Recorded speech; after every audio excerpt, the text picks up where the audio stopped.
Welcome to Insights from Malone University. For the next few minutes, we're going to chat with a member of the Malone community about a relevant topic for the year we are living in. It is our goal to help you know the heart of Malone better, and also to help equip you for a future of lifelong learning and service to your world.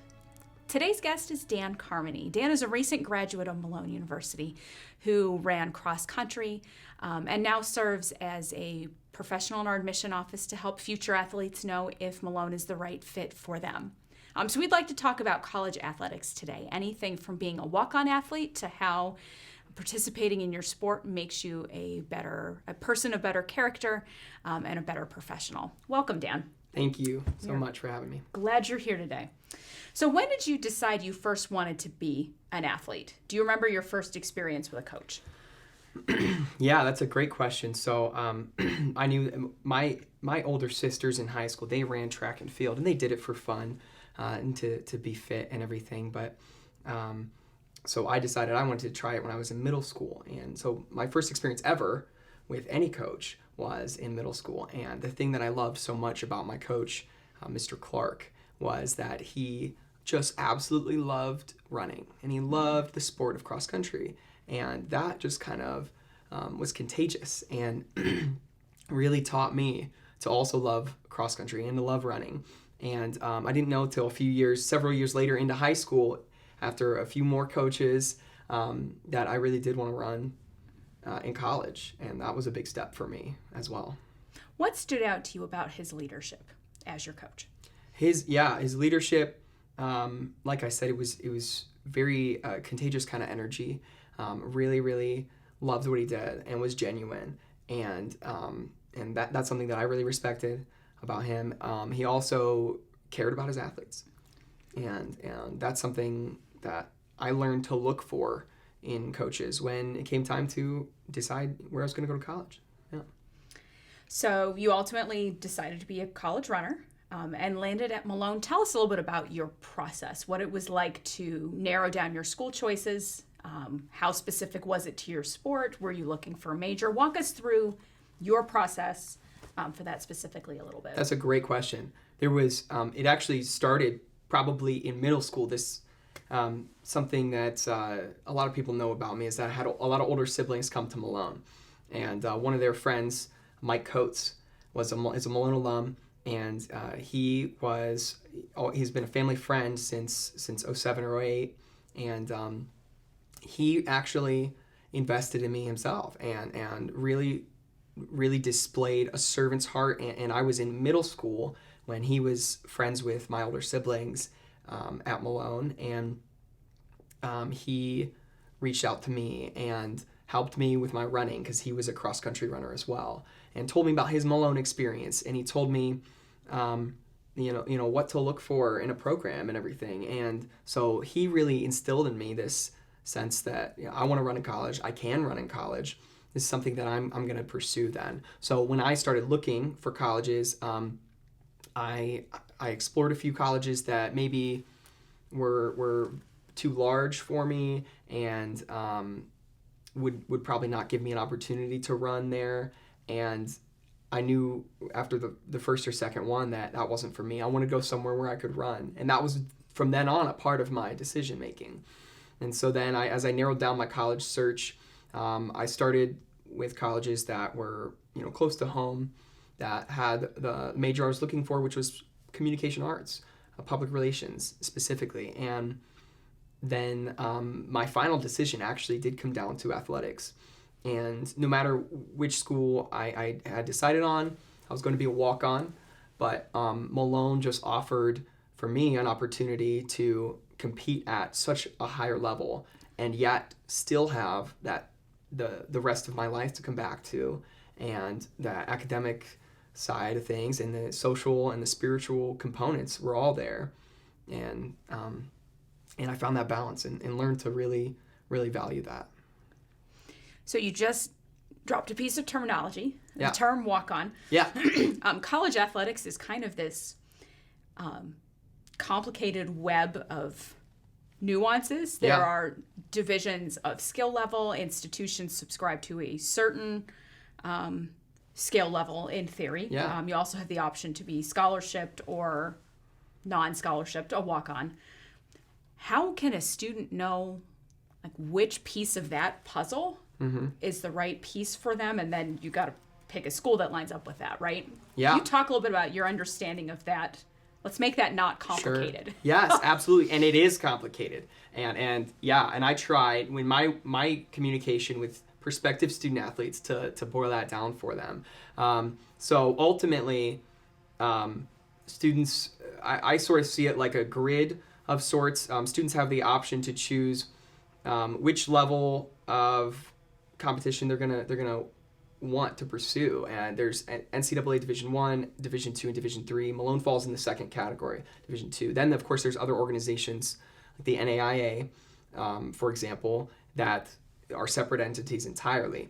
But within the NCAA at least, which covers most colleges in the country, there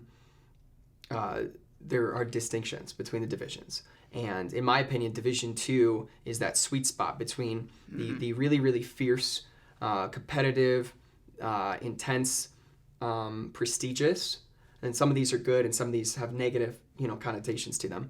And that sort of sums up Division I. And then Division III is sort of the more laid back. It's sort of the, some people call it for fun, things like that. And now that's not to say there aren't intense competition opportunities, but Division II sort of merges those. And so then once you kind of narrow down, I want to go towards this division or this skill level or this type of environment, then it's a matter of, am I going to come on as a walk-on athlete, meaning not receiving athletic scholarship, but still a roster spot? Or am I going to really push to be a scholarship athlete? And for me, I had always in the front of my mind that my academics, my schoolwork, my friend groups, my social life, my family, my church was going to come before athletics. And so, I wasn't pushing for that scholarship spot. And then part of it really, just frankly, has to do with your athletic ability and your performance levels. And in cross country and in track, it's very rigid, and it's, are you hitting these marks, to qualify you for the scholarship, or not. And I think if I could give advice to student athletes is don't just let those marks, or just that scholarship offer dictate your desire to compete or your value as a student athlete. I was told by Coach Hazen when I was being recruited that he wanted a person of my character on the team, even though there was no scholarship opportunity for me. And that meant a lot to me. And that's why I chose Malone. That's why I chose to pursue athletics. Yeah. Coming from Coach, that's quite a compliment. Yes. Yeah, I thought so.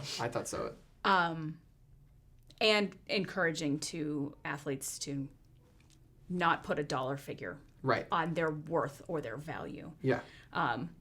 What would beg a question in a lot of families' minds, well, if I'm not paying for this with an athletic scholarship, how do I pay for it? Could you talk just briefly about how universities in general take care of students who are athletes who are not funded by athletic scholarships? Yeah, that's a great question. There's nuances between different institutions, but for the most part, institutions in general, Malone specifically, offer academic scholarships based on your academic marks, and that was sort of one piece of the puzzle for me. I worked really hard to make sure that my GPA, my high school work was at a high level, so that I was able to get those academic scholarships. And then also in high school, of course, athletics was up there. But another component that a lot of families don't think about right off the bat, especially not freshman, sophomore, junior year, is the FAFSA, the free application for federal student aid. I have all my students fill it out, and they all have to file it in order to receive a financial aid package, regardless of what their bottom line is. They all have to file that. So that is need-based government aid that many students are eligible for. And if they aren't eligible for grants or scholarships from the government, they may be eligible for loans. Many students are.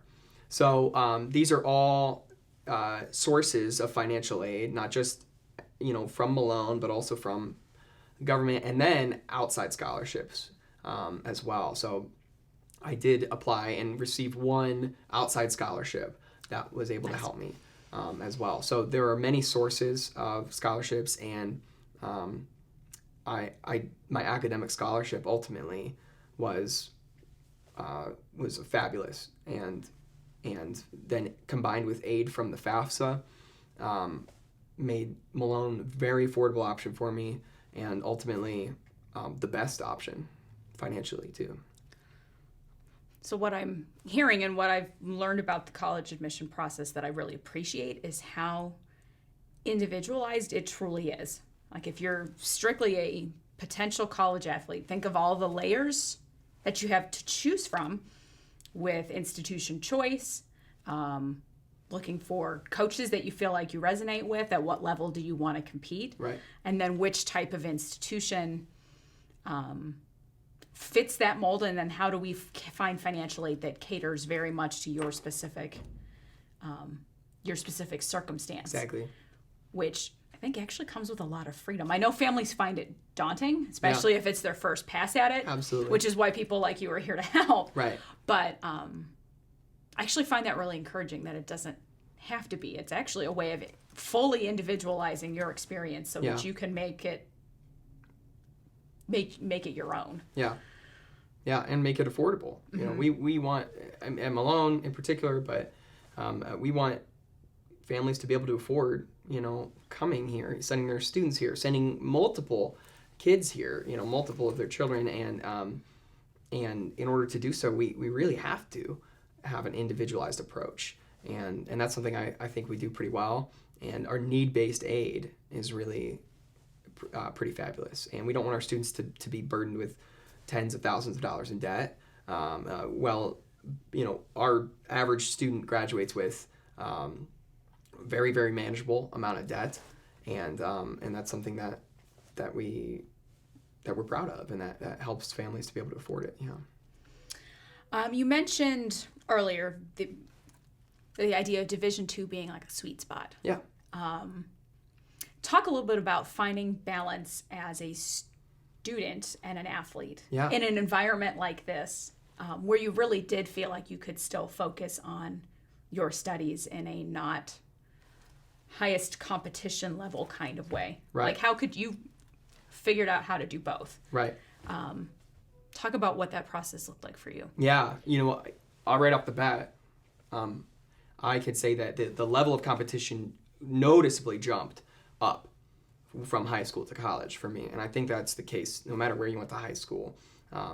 If you're coming, especially to Division II, your level of competition is going to be high, maybe even a shock when you first start. It's intense.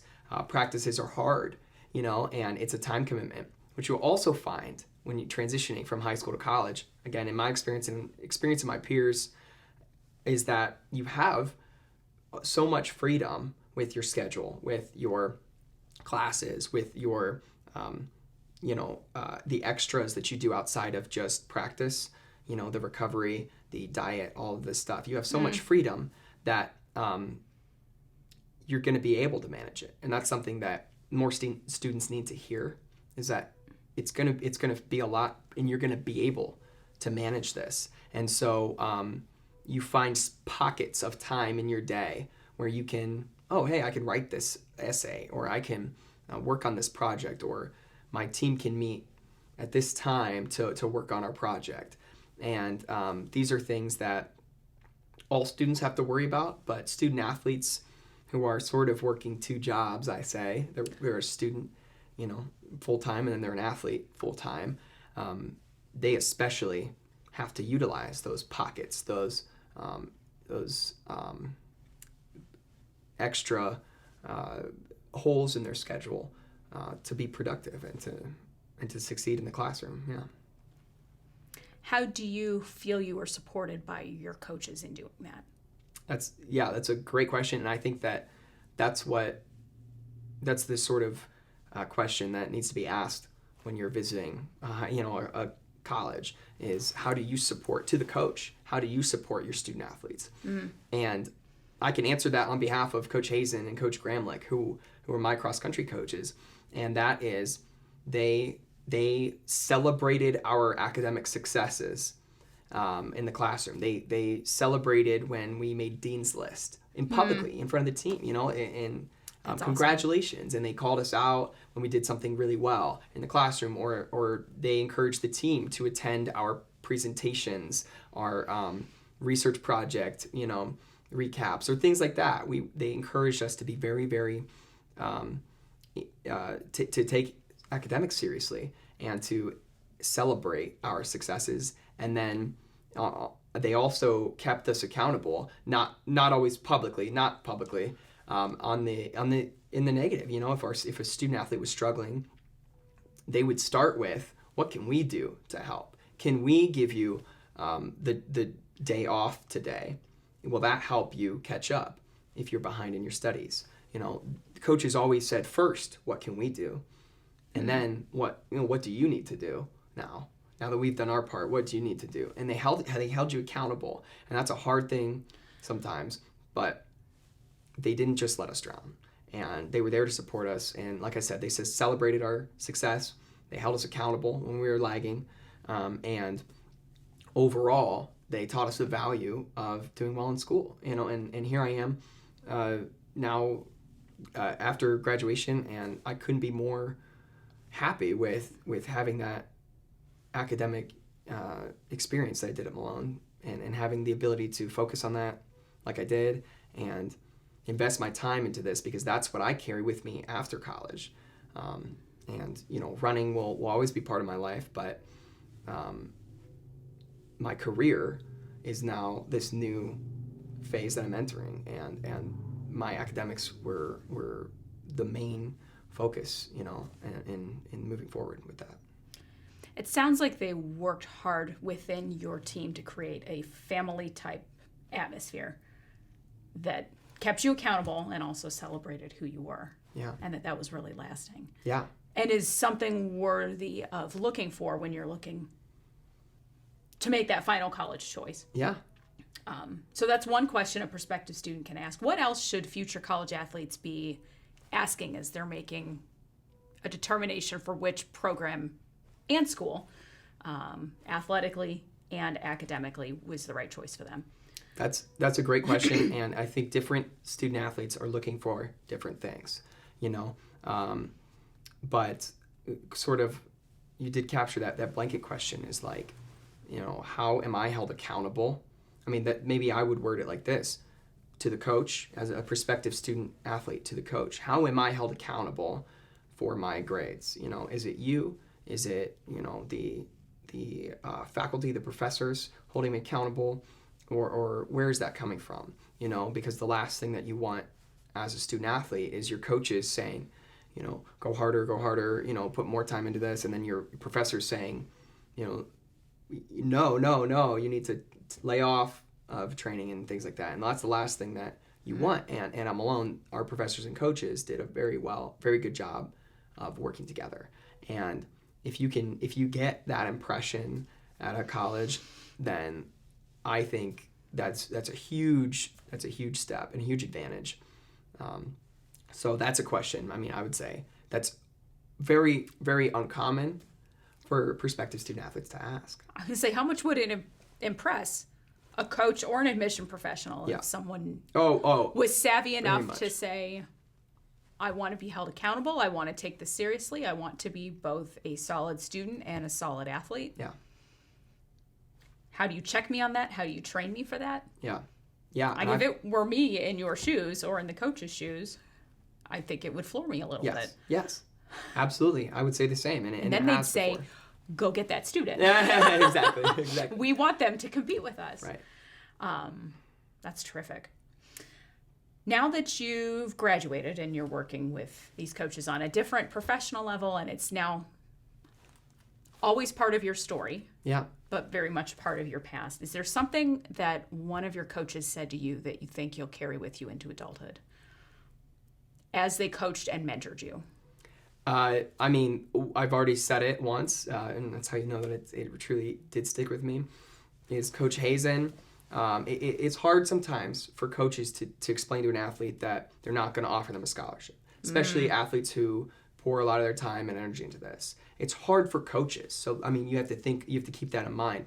Coaches want to offer everyone a scholarship, but they're limited with budgets and resources. So Coach Hazen was telling me in the conversation, he said, we don't have scholarship to offer you, but we want someone of your character on our team. And I would be honored, he said, I would be honored to have you on my team. And that stuck with me. And I, from that day until I graduated, and even now, I work with him professionally, I want to make him proud of saying that, and make him and do him honor in that, And he said, I would be honored to have a person of your character on my team. So that really stuck with me, and that's really the mentality that I see from our coaches, is that they're going to want to bring a student athlete on their team who has a character that's going to get the best out of their teammates, for sure. Probably in your mind always makes him coach. Yeah, exactly. Like, weird to call him by his first name, even though you're a have. professional at sea. I had professors from when I was an undergrad that even now, they're like, you can call me so-and-so now. And I'm like, no, I can't do it. Doesn't matter that was that many years ago. Yeah. It's just lasting and a source of respect that, like, he will always be coached you the same way that your coach from middle school will probably always be. Yeah. Let's talk a little bit more about the character piece of this.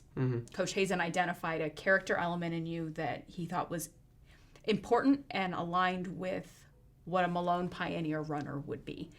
And if he identifies that, it tells me that that's messaging that he genuinely believes and works to instill in his team. And I'm guessing that's the case across the board with our coaches in our various sports here at Malone. Yeah. Talk a little bit about character building in athletics. The character building that comes with physically training your body, with working as a member of a team, with submitting under leadership to a coach. I think there are a lot of levels there that make you a better person as much as they make you a better athlete or a better student. Yes, absolutely. And I think I could talk about the low-level things. Were you going to say something else? Mm-mm. Okay.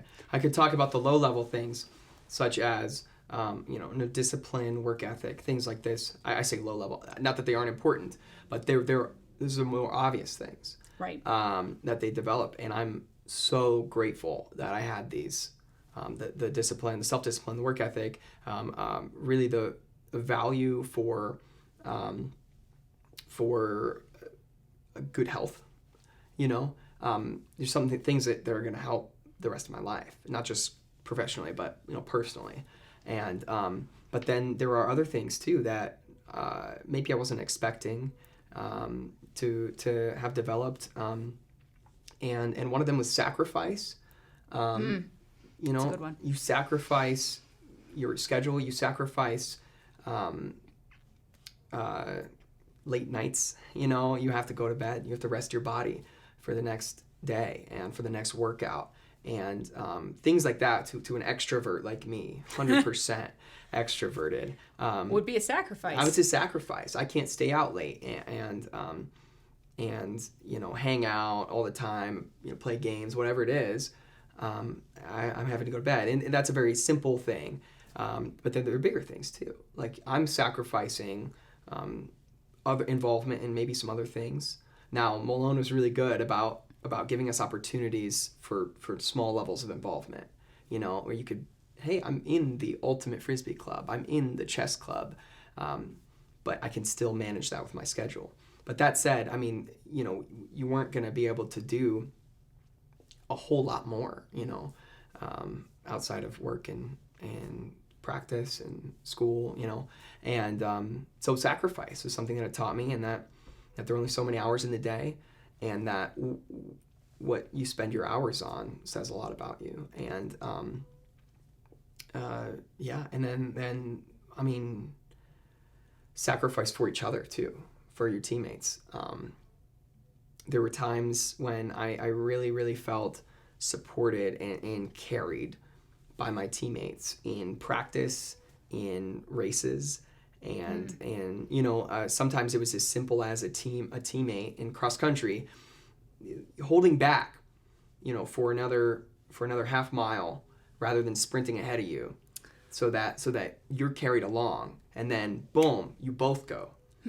So that, I've had moments like that, and it gives me goosebumps to this day where that's happened to me, and that teammate sacrificed a few seconds off their time, their finish time, so that I could have those few. That's really beautiful. Few seconds, and things like that. Sacrifice, I would say, is the big thing that it taught me, and that I learned from college athletics. Yeah. What a metaphor for the rest of life. Yeah. And, walking together, spurring each other on, encouraging each other to be more like Christ. Yeah. In those ways. Yeah. By holding your time back just a smidge to see someone else feel encouraged or to grow. Right. I think is a leadership lesson that can be carried Absolutely. for the rest of your life. Absolutely. And I've even seen it happen in my other teammates between each other, and really, really, it's powerful. Yeah. That's really great. So, well, let's do just a couple of fun questions that we ask everybody. Sure. As we get ready to wrap things up. What's the first word to come to your mind when you think of Malone University? MCC. I mean, it's not a word that doesn't count. Maybe that breaks the rules, but Malone Cross Country. I'm just saying the community of Malone Cross Country is lifelong. And I see alumni that I didn't even run with that I feel like I was teammates with. And I feel like I was sweating alongside them. And Malone, for me, I mean, you cannot remove my cross country experience from my Malone experience. And so when you think Malone, I mean, MCC stands for Malone Cross Country. That's not a word. It's an acronym, but I broke the rules there. Inseparable. And I think all student athletes would say the same. Their athletic experience is inseparable from their college experience, and they have family for the rest of their lives and those memories. So that means we're doing it the right way. Yeah. What's your favorite spot on Malone's campus? My favorite spot? That's a great question. That's a really good question. So Malone is actually situated at the top of a hill. Mm-hmm. We have a lot of great views, especially at the sunset. Now, Malone students are not supposed to, and I do not encourage or condone going on the roofs of buildings at all. But I really have to say that being able to be up somewhere high, like the roof of a dorm building, hypothetically PGB, hypothetically that dorm, and looking out and seeing campus, seeing the rest of the city of Canton, seeing the sunset is really, really an incredible experience. You could probably get the same view from the back of the hill on the Centennial, but I feel like I heard a rumor that hill is the highest spot in Stark County. It's not a rumor. It's true. It is true. I mean, it might be a rumor and be true, but so at least it is high. It is. It's very high. You up could there. skip the rooftop if you were a cautious person. You're very cautious. Yeah. You're not the first person to say the sunset, and you're not wrong. That for some reason our sunsets are just prettier. Yeah. We're not sure why. I don't know. But really, maybe that's so the top of my dorm building. I had a great experience in my dorm, and yeah, it was great. So what's your favorite thing to do in Canton? Favorite thing to do in Canton? I love eating out in Canton. Dining out, there are a lot of locally owned restaurants, and I love finding new restaurants to eat at. And that's sort of like a hobby of mine, and lately at least. So yeah, going downtown now with the pandemic, it's been a lot harder, but nonetheless able to feel like I'm supporting these local businesses and dining out downtown, getting to know the owners, the servers, whoever it is. My favorite thing to do, I have great memories of going to Taggart's Ice Cream and getting a Bittner, classic. Yes. And sitting on the trunk of my car and eating it right there on 14th Street. And that is probably still one of my favorite things to do, among other things. But yeah. I would very much like a food scavenger hunt. Yeah. Of Greater Canton. Yeah. Just check off my card and eat myself stupid. No, it's because there's so many good choices. I a could lot. never choose one. Yeah. It would be impossible. What's your favorite Malone tradition? My favorite Malone tradition, without a doubt, is Krampus House. And I may be the first one to say Krampus House. So You Krampus are. House, you know what? Maybe it's not a Malone tradition. Maybe it's a PGB tradition. PGB being the dorm that I lived in for 4 years. There's always the scrappiest guys in that dorm. You know, they didn't care what they looked. They didn't care how they, you know, they cared how they acted, but they, you know, they didn't have a very posh air about them. So they started before my time. 1 year before I started at Malone, they started Krampus House, which is which originally started as a Christmas themed like adventure house. You know, and you go through and you do little competitions and go into each dorm room and there'd be something fun for you there. Well, then PGB picked up sort of like a weird, almost Halloween-y themed Krampus or Christmas house, and it became Krampus, which is like he's like Santa's like evil counterpart, and he but in German folklore at least, you know. And so we started this tradition, and people walk through and they see cross-country runners just dressing up as furniture or picking fake lice off of their heads, and you know, and things like that you are just never going to get at another college, guaranteed. So Well, you have to be here to... Yeah, you have to be here. It's here. not quite inside joke, but sort of. It's kind of is, yeah. We get a lot of people. All of our students love it, but it's a very weird, off the beaten path kind of tradition. So that's my favorite one. I did have a hand in kind of running it every year, so maybe I'm biased, but We'll carry it with you. I'm well, yeah. Oh yeah. How would you describe a Malone student in one sentence?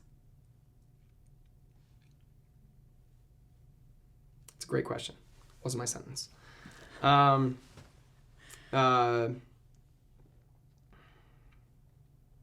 If you actually do it in one sentence, you'll be the first to succeed at this. Challenge extended. A person who goes out of their way to make someone else's day brighter. Beautiful. Yeah. Next. Maybe that doesn't encompass all of the characteristics that I see in Malone students, but that is the most encouraging characteristic that I see across the board, almost all entirely. So, yeah. Consistent care for their neighbor. Yeah. If you could share one piece of advice with future college students, what would it be? Only one. Only one. Oh, man. Okay. Yeah. If I had to pick the most practical one, you know, I'd say read the newspaper. Interesting. Yeah. Why? It's very, very important. It changes your conversations, changes your confidence level when you know what's going on in the world around you, in your community, when you know what's going on in your hometown, in the world, in the state. If you're informed, not necessarily that you're going to have conversations about the news all the time. I don't think those are always productive. But if you're informed, it's going to change the way that you carry yourself, that you interact with people. And if you read the newspaper, that's the easiest way to stay informed, and stay informed about your local news. If you don't know what's going on in your own town, you're lost. So I'd say read the newspaper, because I can almost bet that your high school peers are not reading the newspaper. I'm certain they are. Yeah. That's a piece of advice outside of your generation. Yeah. You didn't say go find your news on Facebook. You said go find it in a newspaper. Read the newspaper. Yeah. I love it. Actually sounds like advice my grandfather would give. Yeah. And I think, in fact, To did me, give yeah. my dad. Yes. Exactly. I think that's great. Yeah. Well, thank you, Dan, for sharing insights from Malone University. Oh, absolutely. And thank you for joining us today. We look forward to our next conversation with you.